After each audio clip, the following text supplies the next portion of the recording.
Dostlar, bugün biz çox maraqlı bir mövzuda danışmaq istəyirik. Əslində çox zaman bu mövzuda danışmaq istəmişik, amma ehtiyat eləmişik. Nə dərəcədə bu mövzuda danışmaq son dərəcədə məsuliyyətli bir məsələ olduğu üçün biz bundan ehtiyat eləmişik. Bu əslində ailə məsələsidir. Ailə standartları, ondan ailə dəyərləri. Mənə maraqlıdır ki, görüm ümumiyyətlə ailə dəyəri deyəndə burada hansı prinsiplər əsas götürülməlidir.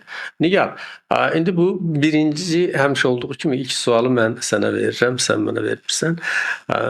Və sənə görə ümumiyyətlə ailə üçün 3 əsas dəyərdir.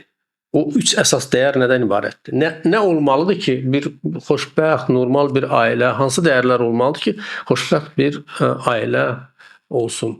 Siz deyəsən bu verilişə çox qəşəng hazırlaşdınız və sizin hazır cavabınız var. Məndə isə yoxdur. Ümumiyyətlə mən özümə çox xaotik bir insanam və cavabım da xaotik olacaq. Mənə görə heç bir dəyər falan heç də yoxdur. Əsas odur ki, sevgi olsun. Sevgini də hesablamaq, planlaşdırmaq, nə bilim düzgün quraşdırmaq olmur. Sevgi bir kimyadır, ya var ya yoxdur. Okay, elə ailə modelləri var ki, orada sevgi yoxdur, amma hörmət var, kompromis var falan və təbii bu da çox yəqin ki, bu çox gözəldir. Səncə bir sevgi olmaq, möhkəm bir ailə olmaq üçün bəs edər? Mənə görə hə. Sevgi yoxdursa heç bir kompromis, heç bir şey üçün yəqin ki, və mən qəti şəkildə demirəm ki, yəni sevgi yoxdursa boşanın getsin. Yox, təbii ki, yanınıza gələn edin ki, bu ailə, bu format davam eləsin. Ola bilsin, bəzən adamlar elə bilirlər ki, sevgi artıq yoxdur, amma əslində bizim sevdiyimiz kitab var, Sevginin dili, 5 dili. Sevginin digər dilləri var da. Yəni belə bir banal, stereotip bir düşüncə var ki, sevgi mütləq, nə bilim, bu konfet, gül, hədiyyələr falan. Əslində bunlar da çox vacibdir, bu da çox düzgündür. Amma Birdən-birə mən az qala təəccüb edəcəkdim. Yox, mütləq olmalıdır. Təbii, amma iki tərəfli təbii. Və bu yoxdursa, o demək deyil ki, sevgi yoxdur. Yəni diqqətlə baxın. %100 sizin sizi sevən insan öz sevgini başqa yollarla, başqa dillə ifadə edir. Nə bilim, siz oturanda, uzananda gəldi, yastık qoydu başınız altına, yaxud da soyuq idi, öz pencəyini verdi. Digər detallarda sevgi həmişə var. Amma biz hələ o tərəfə gəlib çıxmaq. Amma hər halda sevgi hər hansı bir şəkildə özünü göstərməlidir də, platonik olmamalıdır. Yəni ki, mütləq nə ilənsə ifadə etmək lazımdır ki, sən mənə görə dəyərli bir insansan. Mən sənin yerini bilirəm, hələ sizdir. Elə uşaqlara qarşı ən az gün ərzində 100 dəfə öpüb, səni çox sevirəm, sən mənim üçün çox vacibsən, sən necə gözəlsən, sən necə yaxşısan demək vacibdir. Sığallamaq, öpmək, eləcə də yanaşır. Doğrusu mənə görə ailədə əsas birinci hörmətdir. Çünki sevgi mənə elə gəlir ki, daha çox reaktivdir. Yəni daha çox bunun ən qızğın tərəfi ola bilər, soyuq tərəfi də ola bilər. Bu dəyişə bilər fəslə görə, zamana görə, yaşa görə və s. Amma hörmət isə dəyişməzdir. Yəni daim hörmət mütləq olmalıdır. Hörmətin içərisinə nələr daxildir? Mən əsla hazırlaşmamışam, indi ağlıma gəlibdir. Burada mütləq sərhədlər var, yəni ki, mütləq sərhədlər var, sərhədlər olmalıdır. Yəni bu hörmətə daxil, yəni evin xanımının sərhədlərini qoymaq, yəni hansı hərəkəti onun yanında etmək olar, hansını etmək olar. Nə qədər ağır söz deyilə bilər, nə qədər deyilə bilməz. Ümumiyyətlə, hətta sözlərin özünün seçib ən gözəlini demək məsələsi. Yəni bir anlığa sənin ağlına gəlir ki, burada bir yanlışlıq var, mən bu yanlışlığı necə ifadə edim? Və orada başlayırsan sözləri seçməyə və ən yaxşı sözlərin ən yaxşı tərəfi ilə həmin bəlli bir məsələni ifadə etməyə çalışırsan. Tutaq ki, praktik məsələlərə keçək. Bax, sizin yanınızda bir xanım var, həyatı yoldaşınız. Həmişə çox səs-küylü, həmişə çox narahat, həmişə çox danışan, şəxsi sərhədləri tapdalayan bir insandır. Bütün gün siz həmin o dediyiniz o məsələlərinizi Yox, bu həmişə baş vermir. Elə mən çalışıram ki, sənin son dərəcə həm işlə bağlı ondan çox problemlər var ki, sən onları daim hər gün demək olar ki, həll eləməyə çalışırsan. Həmən vaxtda mən həmişə çox sakit və rahat qəbul edirəm. Yəni ki, hətta çalışıram ki, ümumiyyətlə müdaxilə etməyim. O zamana qədər ki, sən özün müdaxilə etmək istəyəsən. Onda mən müdaxilə edirəm. Amma əks halda çalışıram ki, çünki bu normal bir şeydir. Yəni o yerdə ki sənin köməyin istənilmir, Okay. sən ona müdaxilə etmə. No, amma digər məsələ də var. Biz bu studiyaya gələndə siz mən belə əsəb içində falan telefon, səs-küy oradan qışqırdım, buradan qışqırdım. Siz zarafat kimi dediniz ki, studiyanın sahiblərinə ki, bəs baxın, bax belədir də ailə. Ha, belədir o mənada ki, yəni həddindən artıq səs-küylü də olsa mən çox Bəli. rahatam. Yəni mən bu rahatlığı qəbul edirəm. Baxlarda həmişə yəni tutaq ki də belə bir mizan səhnə varsa, insanlar düşünürlər ki, qadın çox əsəbidir, kişi isə çox sakit, müdrik və s. Amma əslində reallıqda da elədir. Reallıq odur ki, qadının üzərində daim daha çox məişət problemləri var, daha çox. Məsələn, siz oturub düşünürsünüz, axşam yeməyə nə yeyəcəm, yaxud da indi uşağın misal üçün dostlar, onun cibində nə pul var, yoxdur. Mən bir şey deyim, yəni ki, ailədə yemək heç zaman problem olmamalıdır. Bu çox yaxşı söhbət. Bəli. Yəni ki, yeməyə nə var? Pendir var, çörək var. Bəli. Ondan bəlkə ümumiyyətlə heç nə yoxdur, amma yaxında kafe var. Yağış yağır. Soyuqdur, çıxmaq olmur, sən çıx. Və yaxud da bu sizin çox yaxşı tərəfinizdir. Ümumiyyətlə mən çox istərdim ki, Azərbaycan kişiləri bu cür olsun. Məişətdən, yeməyin olub-olmamağından problem etmirsiniz. Hətta o gün yadımdadırsa biz evə gəldik, çox yorğun falan. Birdən-birə mən başa düşdüm ki, məhz bugün evdə yemək heç nə yoxdur. Təbii ki, burada əslində biraz dərinliyə getsək, hər kişi, hər qadın onu düşünməlidir də, evdə axşam yeməyi var, yoxdur. Artıq Azərbaycan ailələrində belədir. Yəni bu isə qadın üstünə düşür, üzərinə düşür. Amma o bölgün mən çox bunu ingiliscə deyirlər overthinking. Yəni mən başlayıram çox belə ətrafda danışmağa. Nəysə, demək odur ki, siz lahmacun sifariş etdiniz. Biz çox qəşəng yedik onu və çox razı qaldıq. Çox tez, çox praktik. Bəli. Mən indi deyəcəklər bunlar lahmacun söhbətini edirlər, amma həqiqətən bu çox vacibdir. Yəni mən hər an özümü çox xoşbəxt hiss edirəm. Yəni əslində mənim yanımda insan böyük problem eləmir, dərd eləmir, nə özünü, nə məni kiminsə günah çıxartmır. Çox sadə praktik həlli var və salam da hamı yedi doydu. Çox xoşbəxtlik və dağılışır. Yəni əslində baxsanız axı problemlərin təməlində elə lahmacun dayanır, çay dayanır, yemək dayanır. Əsasən də baxırsan ki, yəni çox ailələrdə bu problemlər vardır. Mən açıq danışaq. Siz 2-3 gün ərzində dalbada lahmacun yesəz, necə olarsınız? Mən ümumiyyətlə lahmacun mənim öz seçimimdir. Mən kafedən onu sifariş etdim. Yəni belə bir vəziyyət yaranmayıb, amma əgər o vəziyyət yaranırsa, o şeyi ki dəyişmək mümkün deyil və mən onunla bağlı heç zaman əsəb keçirmirəm. Dəyişmək barədə yollar düşünürəm, amma əsəb keçirmirəm. Hər adam bir daha çox şey demək istədim. Çünki Azərbaycan işləyən xanımı üçün bu çox böyük bir stigma ilə yaşayır xanım. Çünki sən həm mükəmməl iş yoldaşı, həm sən çox belə işgüzar xanım, həm sən idmana təbii getməlisən, özünə də baxmalısan, sən baxımlı olmalısan. Bir çox sədsiz çox bir yük var bizim üzərimizdə. Və sən həm belə, sən həm yoldaşına çox gözəl, həm söhbət olmalısan, həm özünə baxmaq. Nəysə, problemlər çoxdur. Sən evində həmişə yemək olmalıdır. Həm sən belə qonaq gələndə də çox sevinməlisən və s. və l-axırda. Yəni bu çox böyük çətinlikdir. Ona görə elə qadınlar çox da işləməyə meyilli. Mənə gəlir ki, bu cür söhbətlər bəlkə də çox olmalıdır. O mənada ki, əslində qonaq gəlirsə, qadının və yaxud da kişinin, əgər qonağın bir rəfiqəsi gəlirsə, qadının rəfiqəsi gəlirsə, vacib deyil ki, orada kişi də orada iştirak eləsin. O rahatlıqla gedib kənar otaqda öz işini görə bilər və yaxud kişinin qonağı gəlirsə evdə, əgər orada oturub yemək yeyirlərsə, qadın da o cümlədən. Ümumiyyətlə, yəni mənə gəlir ki, məişət istilik yaratmalı. Məişət istilik yaratmalıdır. Soyuqluq yox, yəni. Yəni bu mənə şəxsən evdə yemək yemək çox xoşdur. Yəni ki, bərabər, xüsusən də evdə yemək bişirmək, bərabər bişirmək, söhbət edərək bişirmək. Bu hansısa qəribədir ki, hansısa nələrisə yaxın, isti bir münasibətləri paylaşmaq deməkdir. Yəni bu çox vacibdir ailədə. Amma mən sizə onda belə bir sual vereyim, cavab vereyim. Siz həmişə belə idiniz. Nəyə görə deyirəm? Təbii ki, mən sizin ailənizi çox sevirəm. Bizim ailə çox konservativ ailədir. Biz çox böyük uşaq, çox uşaqlı ailədə.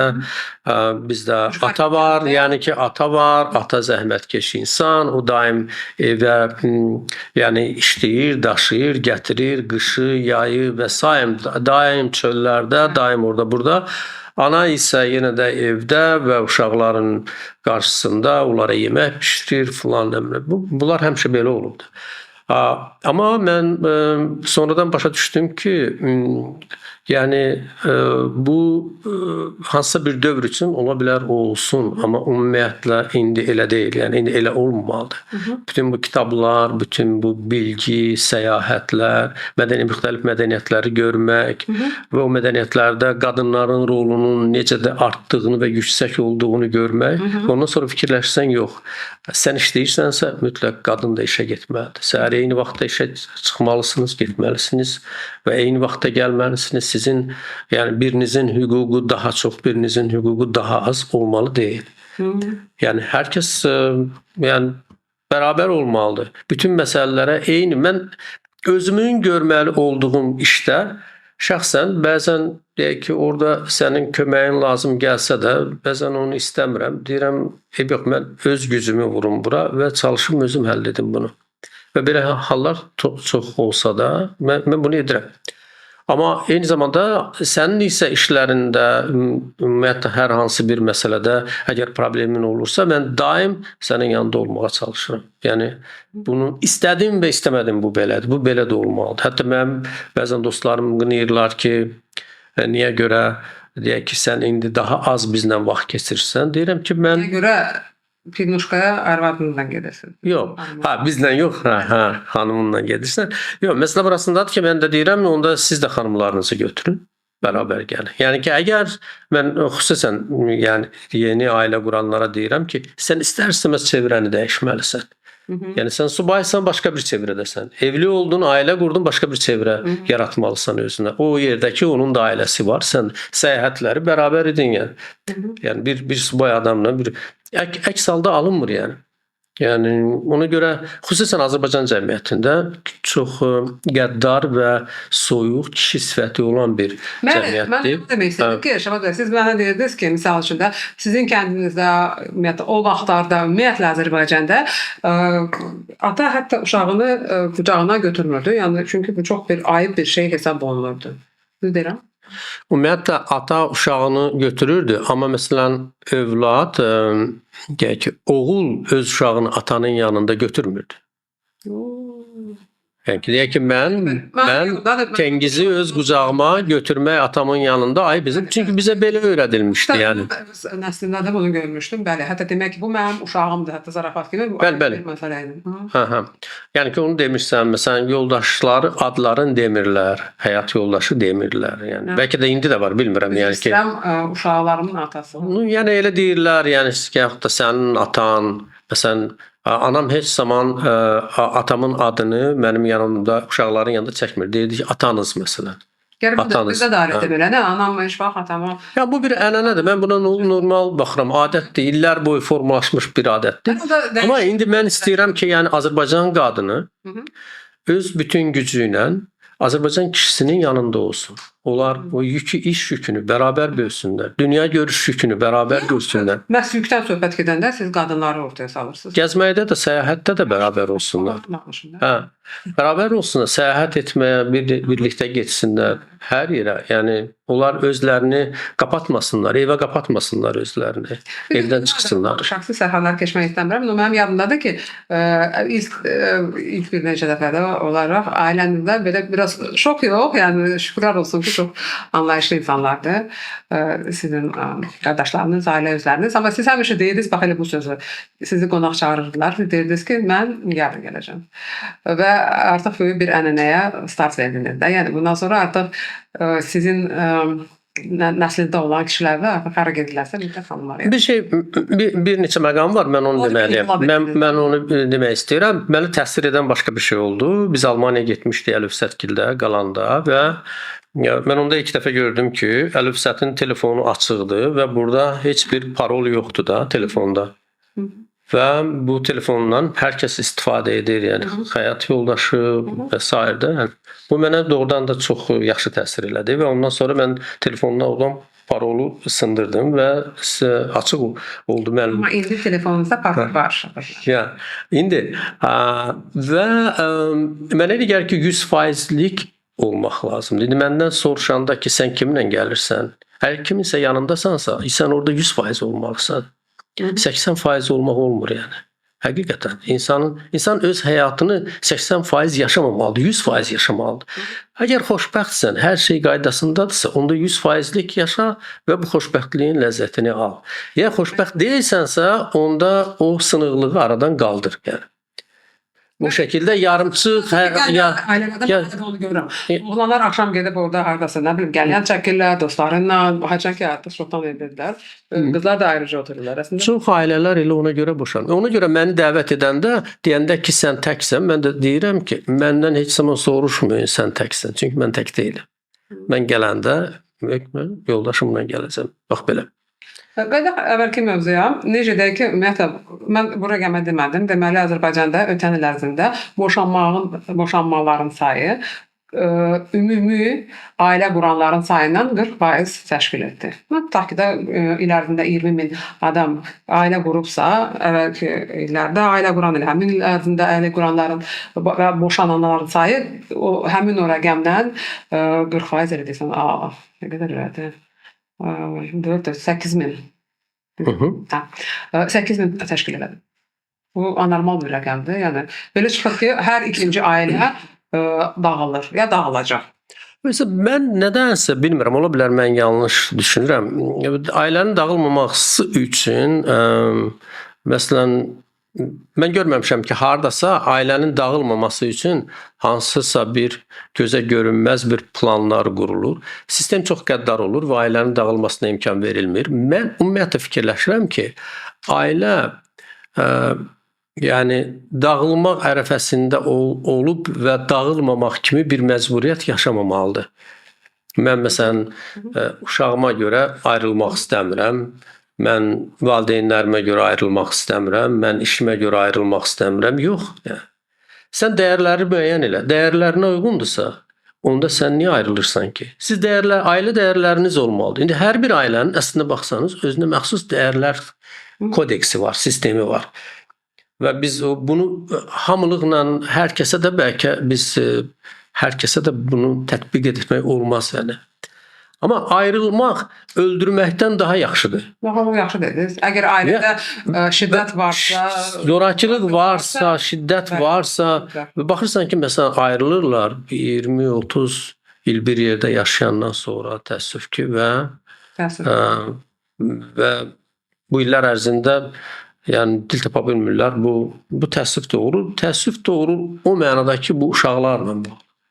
Uşaqların yanında uşaqlarla deyirlər, çağırırlar, öldürürlər.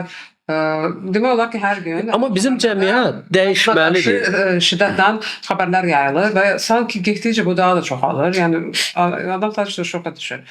Mən heç vaxt mənim ətrafımda kim məndən məsləhət alırsa ki, ailədə problem var falan, mən həmişə hər zaman deyirəm ki, siz boşanmayın, çalışın boşanmayın. Sonuna qədər, ən sonuncu şansa qədər bütün şanslardan istifadə edin. Boşanmaq çox pisdir. Yalnız bir halda mən susuram, əgər zorakılıq varsa, şiddət varsa, bu artıq ailə deyil. Yəni burada %100 insanlar ayrılmalıdır. Çünki gec-tez bu şiddət daha da çox artıracaq və təəssüf edirəm ki, daha da dəhşətli şeylərə gətirib çıxardacaq da. Yəni hər gün xəbərlər çıxırsa ki, orada öldürüldü, burada bıçaqlandı, burada uşaqların gözünün qabağında öldürüldü falan. Bax bu hamısı hər şey bizimlə bitəcək əsərində var da, o maraqlı sonu var ki, yəni və mən ən çox pis təsir edən orada olub ki, mən həmişə elə bilirdim ki, bütün bu şiddət söhbətləri, məsələləri həmişə bizim baxımından çox zəifdir. Yəni belə kasıb ailələrdə baş verir. O kitabı oxuyandan sonra başa düşdüm ki, əslində bu hər bir ailədə var, ola bilər. O da hətta orta təbəqə yox, ortadan biraz daha yuxarı upper middle class ailəsində baş verən dəhşətlərdir. Yəni və qız bunu dözür bunu və s. Çox qədərli bir kitabdır. Amma sonucda dözmür, hər halda dözmür. Yəni ki, o zəhəri növbəti nəsilə ötürmək istəmir. Yəni ki, o özündə saxlayır, ötürmür. Ətrafında bax elə belə ailələr var. Yəni çox baxırsan çox belə baqati, çox imkanlı, çox mədəni, elit ailələr, amma bax bu ssenari davam edir. kişi xəyanət edir, yaxud da qadını döyür və ana buna normal bir şey kimi baxır və ötürür bunu öz qızına. Və bu ssenariydə davam edir. Bir də ki, bir məsələ var. Mən bizim nədənsə baxın, mənim dostum Niyazi Mehdinin Almaniyada olan oğlu gəlmişdi bura və onun gəlmə səbəbi o idi ki, deyirdi ki, məndə özümdə bir qırıqlıq var idi. Köhnə ilə özüm arasında elə bir ki, bağ tapa bilmirdim, əlaqə tapa bilmirdim və gəldim burada, Niyazini gördüm, atamı gördüm və o bağ sanki bərpa oldu. Yəni onlar heç zaman bir yerdə yaşamayıblar, sadəcə ayrı yaşayıblar həmişə. Amma uşaqda belə bir hiss yaranıb ki, mən mütləq gedib, da uşaq deyildi, 30 yaşı var idi, mən gedib atamı görəcəm. Bizdə nədənsə, baxın, ailələr hətta ayrılırlar, amma uşaqlar öz valideynlərinə qarşı, atasına qarşı bir tərəfə də, uşaq ana ilə qalırsa ataya qarşı, ata ilə qalırsa anaya qarşı düşmən kimi böyüdülür. Və eyni zamanda ailənin özündə, əvvəlki ailənin özündə bir düşmənçilik toxumu səpilir buna. Bu yanlış bir şeydir. Yəni ki, ailə, biz bir anlığa Azərbaycan ailəsini fokusunu böyüdək və bütün Azərbaycan cəmiyyətinə bunu tətbiq edək. Sən ayrıla bilərsən, amma unutma ki, sən birinci uşaqları, sağlam uşaqlar böyüməlidir. İkinci isə cəmiyyətin sağlamlığına da sənin ayrılmağın zərər vurmamalıdır yəni. Yəni bu mənada dediyim kimi, əgər zorakılıqla qalırsan, məcburiyyət üzündən qalırsansa, onda qalma, tərk elə. Şübhən, siz o dəqiqə getdiniz o məsələ ilə bağlı, dostumla bağlı, ona toxunmuram, çünki təbii bu toxunulmaz bir mövzudur. Ümumiyyətlə mən demək istəyirdim ki, o kişilərin xüsusi belə şeyləri var. Ayrılandan sonra uşaq qadınla qalır və nədəsə bu romantik məsələləri kişilər çox sevirlər ki, 20 ildən sonra oğul gəlsin, ona qucaqlasın, da xoşbəxt, uşaq xoşbəxt. Və bu 20 il uşağın dərdinə kim qalır? Gecələr uşaq xəstəliyində kim onun yanında oturub? Və onun, nə bilim, son qəblinə kimi uşağın təhsilinə, yeməyinə kim verib? Yəni belə şeylər yəni burada uşaq, yəni ki, o Alman cəmiyyəti var, bir o cəmiyyətə demirəm, bir, ikincisi bizdə isə ananın da rolunu belə çox, atalar da var da eyni əziyyəti çəkən. Mən anaları xüsusi olaraq ayırmıram yəni. Mən məsələn Cavadın yanında mən daha çox yatmışam nəinki sən. Cavadı mən daha çox bəsləmişəm nəinki sən. Söhbət niyə gəlir? Çünki yəni ki, bunu sən başlayırsan ki, analar, yəni manipulyasiya elementi atırsan ortalığa da. Yəni analar uşaqların yanında falan elə olmamalıdır yəni. Yaxşı, 2 adım geri qayıdar. Qaydar geri. Mənə görə problemlərin, o boşanma probleminin kökündə bilirsən dayanır. Onu İngilizcə deyirlər arranged marriage. Yəni öncədən danışılan. Razılaşan. Təəssüf edirəm ki, bu ənənə hələ davam edir və bunu da vurğulamaq istəyirəm. Razılaşmağa yaxşı baxmırsınız. Nəslində yeni bir şey gətirdiniz. Dediniz ki, mən heç vaxt qohum nikahlarının toyuna getməyəcəm. Mən çoxdan demişəm onu. Mən bilirəm ki, nəslinizi, bilirəm ki, onlar üçün bu həssas temadır. Ümumiyyətlə, bütün ailələr üçün çox həssas temadır və sizin bunu deməyiniz çox vacibdir. Buna baxmayaraq, bizim nəsildə, ümumiyyətlə, ondan sonra 2-3 evlilik olubdur. Hansı ki, mən oraya getməmişəm. Yəni, əmioğlu, əmiqızı, əmioğlu, əmiqızı və nəticədə də uşaqların əksəriyyəti tam sağlam olmur, təəssüf ki. Və bu şey yalnız bir nəsildə deyil, yəni. Ola bilər ki, üstündən bir neçə nəsil keçsin, yenə də özünü gör. Qohum nikahlar nə üçün? Mənə gəlir ki, çox böyük kompleks var. Çox böyük, yəni genişlənməmək. Əvvəllər mən belə eşidirdim ki, elə bir var dövlət ailədən kənar getməsin. Onsuz da kasıbcılar. Yəni kasıbı alanda belə nəyə lazımdır? Orada nə kompleksidir bu belə? Nə qorxusudur? Bizim ataların bir sözü var axı. Eli köçür, ya eli qovala, axsağına yapış. Yəni ki, hətta əgər öz evində bir axsaq adam varsa da sən ona yapış da, yəni onunla ailə qur. Bizdə belə bir misal var. Yəni ki, bu misal artıq bu arxetipdir, yəni. Bu uzun bir şeydən bağlıdır. Yəni bu çox dərin kökləri var bunun. Tayfa davaları, bundan bu yəni bu şeylər qoymur ki, nəsil normal bir cəmiyyətə transformasiya olsun, yəni inteqrasiya olsun əlbəttə.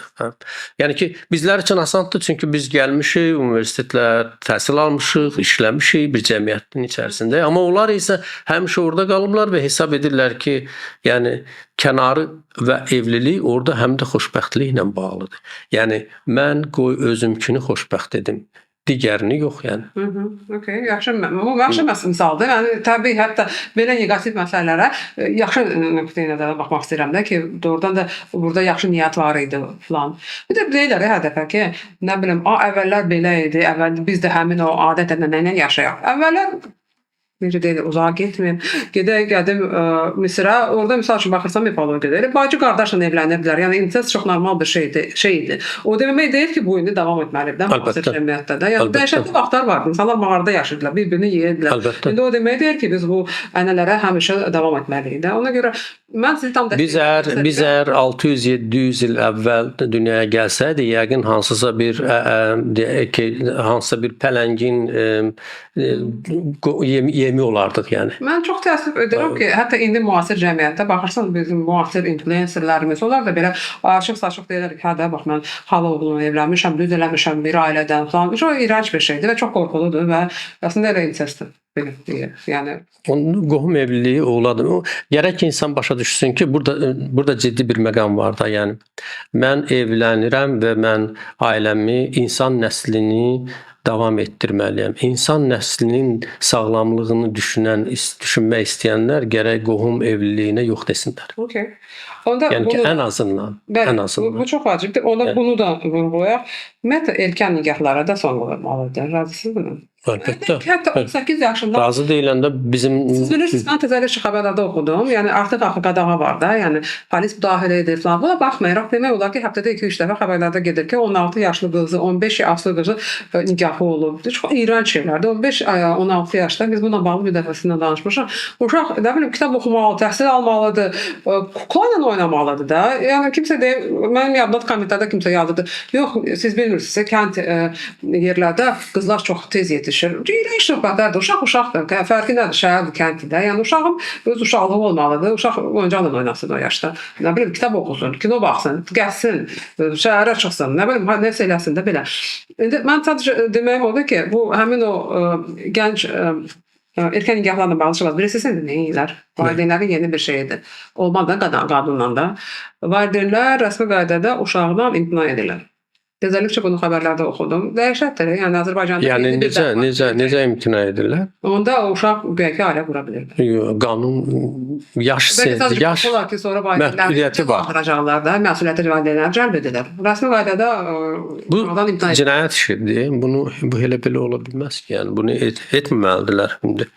Hər halda indi biz qaydaq yenə də ailə dəyərlərinə. Amma yavaş bitirək çünki vaxtımız artıq. Bəli, bitirək də ailə dəyərləri ilə bitirək. Əsas odur ki, məncə ailə dəyərlərində bir yerə baxın, bir istiqamətə baxın və bərabər gedin hər yerə.